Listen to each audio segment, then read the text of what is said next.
Gen Z is all about manipulation. When you watch a YouTube video, there are sound effects, there are music playing to grab your attention, to fight for your time, and it becomes extremely difficult to not say no to things that are such high-level products to take away from you rather than add and provide value. Do I need to know or watch a video about 50 YouTubers fighting for $1 million?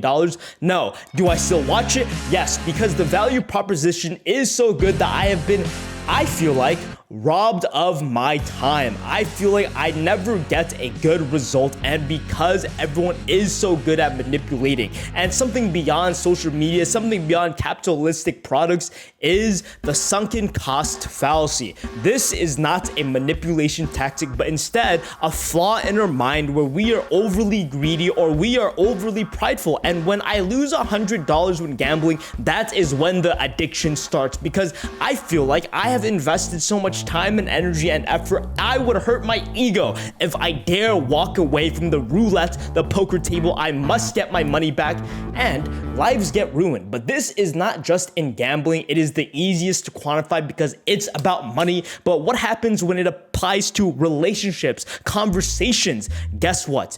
People know of this fallacy in our brain and they use it to manipulate us, and it's best to be aware of it because in abusive relationships, 3 years plus, I love him. He spent so much time with me. I gave him so much of my money, my time, my effort.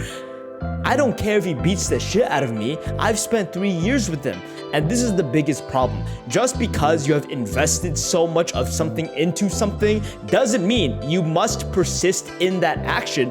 And this is going to get very controversial, but a lot of people can agree. Addicts, people who have been in abusive relationships, they tell you that they feel like they were in too deep. They feel like they couldn't get out because they've spent so much effort on one thing. It was too difficult to walk away. The manipulators are not the casino, are not the man manipulating the woman. The manipulators are themselves. And remember, we are not the exception to this because on a way smaller scale, me and my girlfriend, we were having a fun little conversation, teasing each other, and I mooned her. I showed her my ass. Guess what? She laughed, she thought it was funny, and I kept on doing it because I wanted to annoy her. And it worked. She got angry, and 30 minutes later, we both moved on from that situation, but she decided to still be angry because I did not give her the reaction she wanted. And remember, the only reason why people persist in the sunken cost fallacy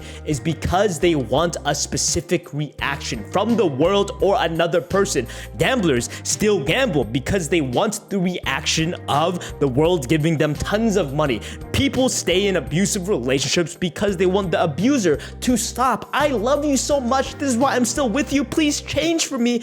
But they won't, because if you continue to do the same thing and the same thing keeps on happening and you still do it, I think there's a saying, you're like a psychopath or something. But being realistic here, you are just getting your ego in the way, because guess what? There are other ways to make money. There are other ways to get people to stop abusing you, and there are other ways to get me to simp and apologize.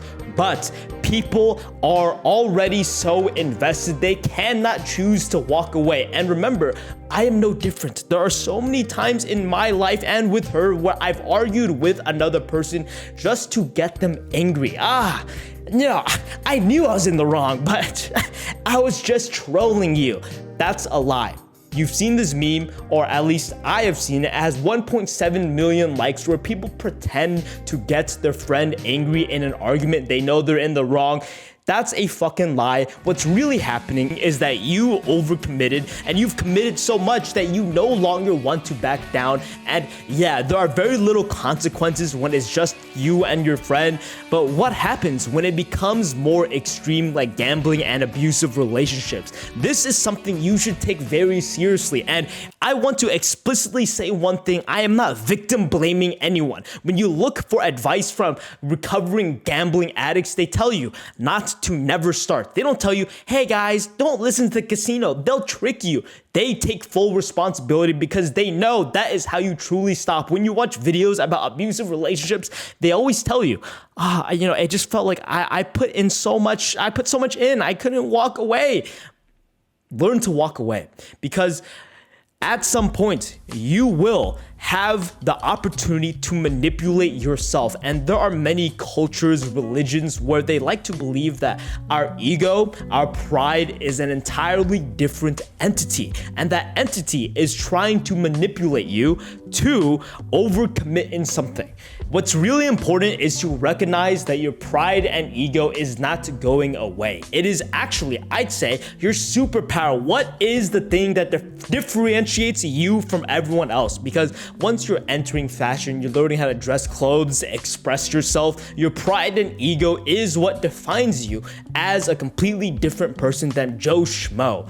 Your pride and ego does not work for you. Actually, it's the one that is praying for your downfall. You get caught up in a fight, it's because you got prideful and egotistical. Same thing with the sunken cost fallacy. You have overcommitted and you do not want to admit you were in the wrong. So you are manipulating yourself to commit to something that is obviously a bad choice. But guess what? Your pride and ego equally is the thing that pushes you to become your very best. You look at the most successful sports players, you look at the most successful businessmen, they're prideful, they're egotistical, and people think pride and ego is a bad thing, but that's because people are trying to be mediocre. Because if people genuinely try their hardest, then what will happen? Well, either they still fail and that hurts their pride and ego. So they try to disavow it entirely. I don't know if that's a word. Anyway, the video is becoming too long. Thank you for watching. Like, subscribe, check out my second channel video. Also remember that Blockbuster got overly sunken cost fallacy where they saw Netflix coming, they saw streaming on demand, but they decided to double down on the physical stores because they got prideful and egotistical.